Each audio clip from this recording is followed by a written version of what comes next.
ইয়াকবিজুল্লাহুল আরযা ওয়া ইয়াদবিস সামাআ বিয়ামিনিহি সুম্মা ইয়াকুলু আনাল মালিক আইনা মুলকুল আরশ।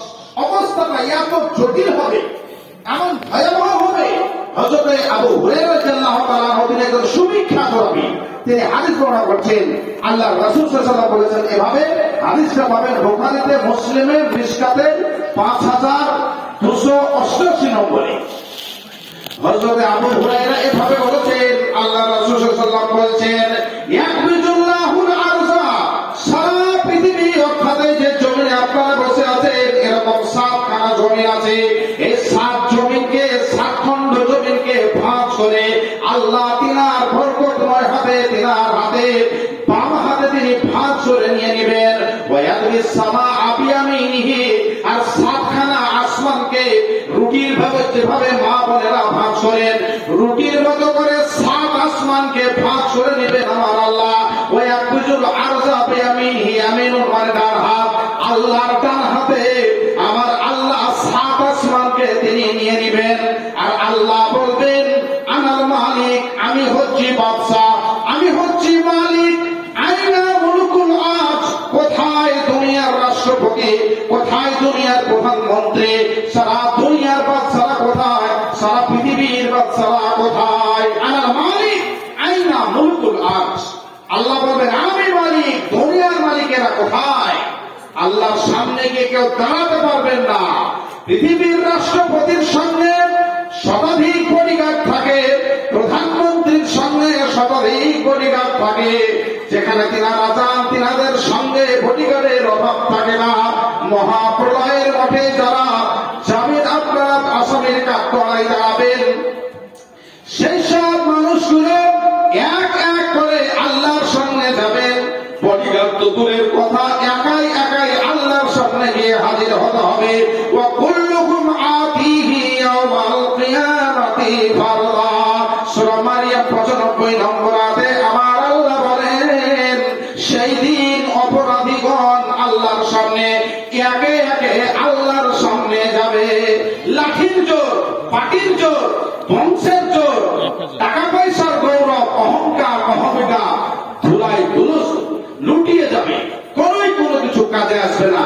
আমার 5টা বেটা, প্রচুর টাকা আছে, বেটারা আই বললে বেরিয়ে সাত করে শোয়াবে, সেদিন নিজেই শুয়ে পড়বে।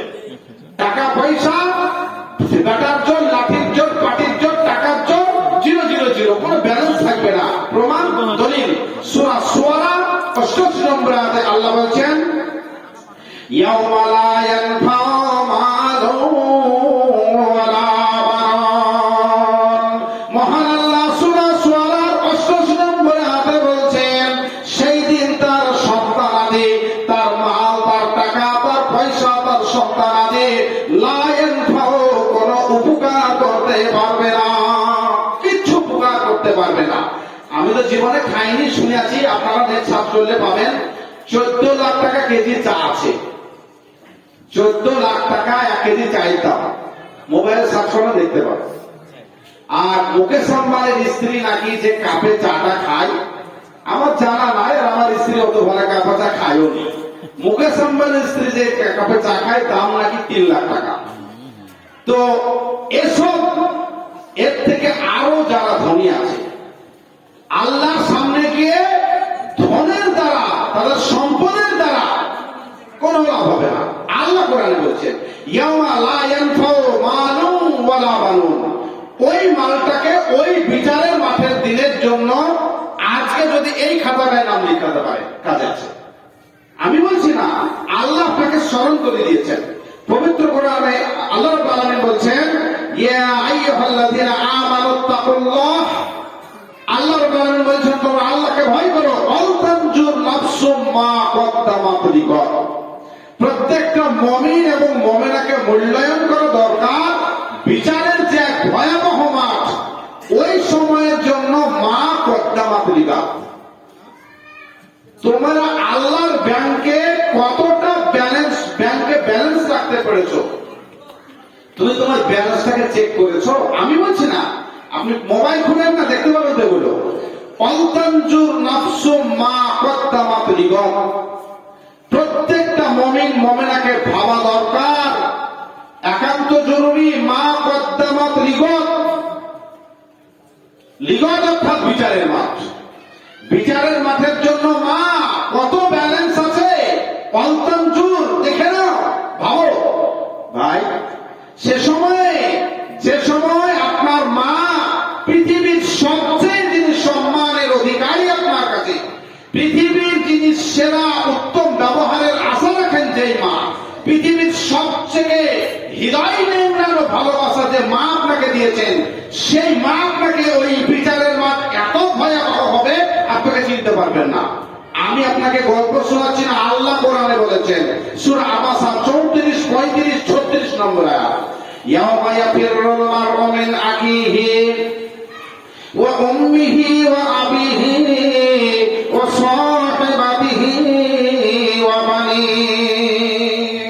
মহান আল্লাহ বলছেন বিচারের মাঠে মা ছেলেকে দেখে দৌড়িয়ে পালাবে, পরিচয় দিবে না। যেই মা নিজের ছেলেকে বাম পাশে শুয়ে রেখেছিলেন, কুসুমতী সন্তান কলিজার টুকরা, বাম পাশ প্রস্রাব ফিরে যখন ভিজিয়ে দিয়েছিল, জনম দুঃখিনী মা ছেলেকে তুলে নিয়ে সে ডান পাশে শুইয়েছিলেন। বাচ্চা যখন আবার ডান পাশে প্রস্রাব ফিরে ভিজিয়ে দিয়েছিল, মা আম্মা জান বুকের মানিককে বুকে করে নিয়ে তিনি ঘুম দিয়ে দিয়েছেন। এই ভালোবাসার মা, মহব্বতের মা, যেই মা ছেলেকে এত ভালোবাসা দিয়েছেন, 10 মাস 10 দিনের কষ্ট মা শুধু বাচ্চার মুখখানাকে একবার দেখেও নয়, বাচ্চার কান্না যখন মায়ের কর্ণকুহরে পৌঁছেছে, মা এক কান্নাতে 10 মাসের 1 বছরের ব্যথা মা সব কিছু ভুলে গেছেন সন্তানের কান্না শুনে। সেই আম্মা জান কালকে কিয়ামতের মাঠে ছেলেকে চিনতে পারবেন না। বিচারের মাঠ কত জটিল, কত ভয়াবহ হবে বন্ধু আমার, এ আয়াত দ্বারা প্রমাণিত হয়। ইয়াউমা ইয়াফিরুল মারউ মিন আখিহি ওয়া উম্মিহি ওয়া আবিহি ওয়া সাহিবাতিহি ওয়া বানিহি। ভাইয়ের সামনে কোন ভাইকে যদি কেউ লাঠি দিয়ে ঠেকায়, মারধর করে, কথাবার্তা যদিও বাবা কথাবার্তা নাই, কথা নাই, যখন মারামারি হয় ভাইকে মারলে ভাই লাঠি নিয়ে দৌড়ায়, ভাই সেদিন ভাইকে দেখে চিনতে পারবে না, পালিয়ে যাবে। পিতা সন্তানকে দেখে, সন্তান পিতাকে দেখে পালিয়ে যাবে। সকলেই সেদিন বলবেন নাফসি নাফসি, আয় রব মেরি জান বাঁচা, আল্লাহ গো তুমি আমাকে বাঁচাও, আল্লাহ তুমি আমাকে বাঁচাও, আল্লাহ তুমি আমাকে বাঁচাও। হযরত ইব্রাহিম আলাইহিস সালাম বলবেন নাফসি নাফসি, হযরত ইসমাঈল আলাইহিস সালাম বলবেন নাফসি নাফসি, হযরত ঈসা আলাইহিস সালাম বলবেন নাফসি নাফসি, হযরত আদম আলাইহিস সালাম থেকে শুরু করে যত নবী ও রাসূল আছেন সেদিন সকলেই বলবেন নাফসি নাফসি। সমস্ত নবী ও রাসূলগণ বলবেন আল্লাহ গো আমাকে বাঁচাও, আমাকে বাঁচাও, আমাকে বাঁচাও। পৃথিবীর সবাই যখন আমি আর আমি, আমি আর আমি, আমাকে বাঁচাও এরকম ভাবে যখন ব্যস্ত থাকবে, আপনার নবী আমার নবী, শেষ নবী শেষ রাসূল আপনার জন্য আমার জন্য আল্লাহর কাছে কথা বলার জন্য চলে যাবেন। হাদিস বুখারী মুসলিম মিশকাত সব জায়গাতেই পাবেন। আল্লাহ রাসূল বলছেন ওই অবস্থাতে আস্তাজিরু আলা রাব্বি, আমি আমার আল্লাহকে বলবো আল্লাহ গো আমি আপনার সঙ্গে কথা বলতে চাই, প্রভু দয়াময় আপনি আমাকে পারমিশন দেন। আল্লাহ রাসূল বলছেন ফায়ু জানলি, বুখারীর বরাত ফায়ু জানলি, আল্লাহ বলবেন নবী গো আমার দোস্ত আমার বন্ধু আমি আপনাকে পারমিশন দিলাম, বলুন বলুন আপনি কি বলতে চান, আপনি আমার কাছে আসুন। আমার নবী আপনার নবী শেষ রাসূল চলে যাবেন আল্লাহর কাছে। পৌঁছানোর আগে মাকামে মাহমুদ বলে একটা প্রশংসিত স্থান আছে, মাকামে মাহমুদে গিয়ে নবী পৌঁছে যাবেন এবং আমার আল্লাহ আমার রাসূলকে যা যা শিখিয়ে দিবেন সেইগুলো বলে তিনি সিজদায় লুটিয়ে পড়বেন, টুকরে টুকরে কাঁদবেন তিনি সিজদায় গিয়ে। আমার আল্লাহ যা শিখিয়ে দিবেন সেই তাসবিহ তাহলে তিনি পড়বেন আর সিজদায় শুয়ে শুয়ে কাঁদবেন, আমার পড়ে পড়ে কাঁদবেন। আমার আল্লাহ বলবেন ইরফা রাসাক ইয়া মুহাম্মদ, বন্ধু আমার আপনি আপনার মাথা তুলুন, ইরফা রাসাক ইয়া মুহাম্মদ। নবী আমার আপনি মাথা তুলুন, কুল ইউসমা লাক, আপনি বলুন আপনার কথাকে শোনা হবে। সালতুতা, আপনি চান আপনাকে যা চাইবেন তা আপনাকে দেওয়া হবে। আপনি সুপারিশ করুন, আপনার সুপারিশকে কবুল করা হবে। বন্ধু আমার, আল্লাহ রাসূল তখন মাথা তুলে আমার আল্লাহকে বলবেন, আয়ে রব্বি, ওগো আমার রব, ওগো আমার আল্লাহ, উম্মতি উম্মতি। সবাই যখন বলবেন নাফসি নাফসি, ওই অবস্থায় আপনার আমার রাসূল বলবেন, আয়ে রব্বি, আমার আল্লাহ গো, উম্মতি উম্মতি, আল্লাহ আমার উম্মাত, আমার উম্মাত। মাওলানারা এখানে আছেন, সভাপতি সাহেব আছেন, আরো অনেক ওলামা আছেন, জিজ্ঞাসা করুন আল্লাহ রাসূলের ইবাদত জগতের সবচেয়ে পছন্দের ইবাদত ছিল নামাজ। সবচেয়ে ভালোবাসার ইবাদত আল্লাহ রাসূল যতগুলো ইবাদত করেছেন, মনের মতো করে যে যাদের সবচেয়ে বেশি পছন্দ করতেন সেটা নামাজ। দলিল, আল্লাহ রাসূল যখন কিয়ামুল লাইল, রাত্রের নামাজ যখন তিনি আদায় করতেন, যারা তারা কোরআন তেলাওয়াত করতে জানেন, কোরআন মাজিদ পড়তে জানেন, সূরা বাকারা কত লম্বা, আপনার কত বড় সূরা আপনাদের জানা আছে যারা কোরআন পড়তে জানেন। সূরা বাকারা সম্পূর্ণ এক রাকাত আল্লাহ রাসূল পড়তেন। আপনারা যারা কোরআন তেলাওয়াত করতে জানেন, ভাবুন আল্লাহ রাসূল এক রাকাতে সূরা বাকারা টোটালটাই পাঠ করতেন, তাহলে নামাজের সাথে তিনার কত মধুর সম্পর্ক ছিল। এই নামাজ এই মসজিদে আদায় করা হয়। আজকে আপনাদের সামনে একটু অনুরোধ করবো, আমি পুনরায় আমার বক্তব্যের জায়গায় ফিরবো, আপনার সঙ্গে থাকুন। পৃথিবীর সবচেয়ে পছন্দের ইবাদত ছিল আল্লাহ রাসূলের নিকটে, তিনি বেশি বেশি ভালোবাসতেন নামাজকে।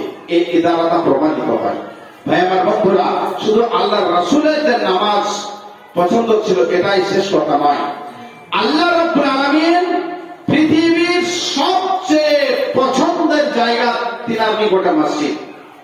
وعن ابي هريره رضي الله تعالى عنه قال قال رسول الله صلى الله عليه وسلم احب البلاد الى الله مساجدها وابغض البلاد الى الله اسواقها। মিশকাতের শুধু 68 পৃষ্ঠায় আছে হাদিসটা, আর ইবনে মাজাহ 168 পৃষ্ঠায় আছে হাদিসটা। হযরত আবু হুরায়রা রাদিয়াল্লাহু তাআলা তিনি বর্ণনা করছেন, আল্লাহ রাসূল সাল্লাল্লাহু আলাইহি ওয়াসাল্লাম বলেছেন, আল্লাহর নিকটে পৃথিবীতে যত জায়গা আছে, দুনিয়ার সব জায়গার সেরা জায়গা এই মসজিদ। আহাব্বুল বিলাদে ইলাল্লাহি মাসাজিদুহা। ইরাকের ব্যাবিলন, সৌদি আরব, ইরাক, ইরান, তুরান, পৃথিবীতে যত জায়গা আছে, যত শহর আছে, সবচেয়ে ভালো জায়গা মাসাজিদুহা। পৃথিবীতে যত মসজিদ আছে, এই মসজিদ গুলোকে আল্লাহ সবচেয়ে ভালোবাসেন। আল্লাহ আমাদের মালিক, আমাদের যিনি মালিক আল্লাহ, তিনি সবচেয়ে মসজিদকে ভালোবাসেন। তাহলে আমরা আল্লাহ মালিকের গোলাম। আল্লাহ মালিক, আমরা গোলাম। তো মালিক যদি মসজিদকে ভালোবাসেন, তাহলে গোলামের দায়িত্বটা কি আপনি বলেন? মালিক যদি মসজিদকে এত বেশি ভালোবাসেন, তাহলে আমরা গোলাম। এই মসজিদ আমাদেরকে কতটা প্রেম করতে হবে মসজিদের সঙ্গে। আপনাদের এখানে প্রেম পাড়া আছে না? হ্যাঁ, প্রেম পাড়া কত কাছে, মানে এখান থেকে হাত বাড়ালে প্রেম পাড়া মানুষ এসছেন, নিশ্চয়ই এসেছেন আপনারা। তো মসজিদ প্রেমী হতে হবে। আল্লাহ নিজে মসজিদ প্রেমী, আল্লাহ রাসূল সাল্লাল্লাহু আলাইহি ওয়াসাল্লাম মসজিদ প্রেমী। তাহলে আমাদেরকে অবশ্যই মসজিদ প্রেমী হতে হবে। এটা আপনাদের কাছে আমার অনুরোধ।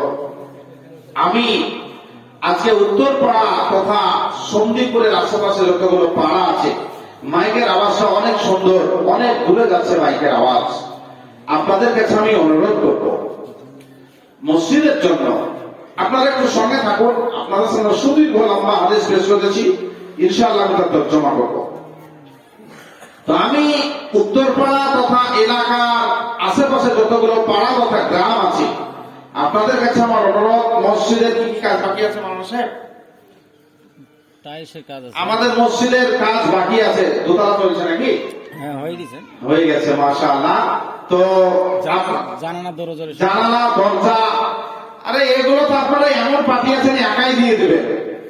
হ্যাঁ, এমনও পার্টি আছেন আলহামদুলিল্লাহ, আপনাদের সন্দীপুরে অনেক মানুষ আছেন একাই করে দিতে পারেন বাকি কাজগুলো। একটা মানুষ বলছি না, একাধিক ব্যক্তি আছেন আপনারা সন্দীপুরে, একাধিক ব্যক্তি আপনারা আছেন। মসজিদের যে কাজটুকু বাকি আছে আপনারা একাই করতে পারবেন, এর ক্ষমতা আল্লাহ আপনাদেরকে দিয়েছেন। তো আমি কোন একজন মসজিদ প্রেমী ভাই, এখানে আপনারা অনেকেই টাকা দিয়েছেন আলহামদুলিল্লাহ, আমি একটা লম্বা লিস্ট হাতে পেয়েছি। তবে আমি সময় নষ্ট করবো না, একটু ওয়াজ করবো। আমি প্রথমে একজন দাতাকে দেখতে চাচ্ছিলাম, যেহেতু মসজিদের জানালা দরজা এবং টাইলসের কাজ বাকি আছে। দরজা লাগবে মাওলানা সাহেব? দরজা জানালা দুটোই? হ্যাঁ, জানালা লাগবে, জানালা লাগবে জি। তো চারখানা জানালা লাগবে, তাতে আনুমানিক হয়তো 8-10 হাজার টাকা একটা পড়বে মোটামুটি। মানে আমার মেলা ঘর আছে, আমি জানলা ঘর করেছি, তা আবার ভাববেন না আমার এখনো প্লাস্টারই হয়নি, শুধু গাঁথা হয়েছে। তো 4টে জানালা লাগবে, আনুমানিক 9-10 হাজার টাকা করে পড়বে, কম বেশি হিসাব একটা। তো 4 জন ভদ্রলোক আছেন, মাওলানা জানালাগুলো আমরা 4 জন দেব, টাকা দিতে হবে না আপনাদেরকে। আমি প্রথম একটু দাবি করছিলাম এই জানালা 4টে দিয়ে আপনারা। আমি সন্দীপুর উত্তরপাড়ার অনেক মা বোন আছেন, মা বোনেরা যদি আপনারা মনে করেন যে সবই পুরুষদেরকে দিয়ে দিলেন মাওলানা, তাহলে আমরা কি নিব? তা আপনাদেরকে একটা দিলাম, আর পুরুষদের কাছ থেকে 3টে নেব। 4টে জানালা লাগবে আমার। আমি পুরুষ ভাইদের ভিতরে কোন একজন আল্লাহওয়ালা মসজিদ প্রেমী, যারা মসজিদকে ভালোবাসে, আল্লাহ তাদেরকে কতটা ভালোবাসবেন? সিলসিলা সহিহা হাদিসে, সিলসিলা সহিহার 2728 নম্বর হাদিস। কিয়ামতের দিনে আল্লাহ রাব্বুল আলামিন বলবেন ফেরেশতাদেরকে, আমার প্রতিবেশীরা কোথায় গো? আমার প্রতিবেশীরা কোথায়? ফেরেশতারা অবাক হয়ে বলবেন, আল্লাহ আপনার প্রতিবেশী কোথায় আছে? বললাম সিলসিলা সহিহার 2728 নম্বর হাদিস। ফেরেশতারা বলবেন, আল্লাহ আপনার প্রতিবেশী কারা? কারা এমন সৌভাগ্যবান ব্যক্তি? আল্লাহ বলবেন, যারা মসজিদ আবাদ করেছে, মসজিদ আবাদকারী যারা, তারা হচ্ছে আমার প্রতিবেশী। কার এই সৌভাগ্য হবে একমাত্র আল্লাহ রাব্বুল আলামিন জানেন। আমি আপনাদের কোন একজন ভাই, প্রথম একটি নাম উত্তরপাড়া সমাজ থেকে একটু দেখতে চাচ্ছিলাম। একটি জানালা, খুব তাড়াতাড়ি করবেন আপনারা। জানালা তো আলহামদুলিল্লাহ অনেকেই হবে, কিন্তু হয়তো সুযোগ পেলে রেডি হয়ে যাবে। আমি একজনের কাছে একটু অনুরোধ রেখেছি, একটি জানালা আপনাদের কাছে, 4টে নয়।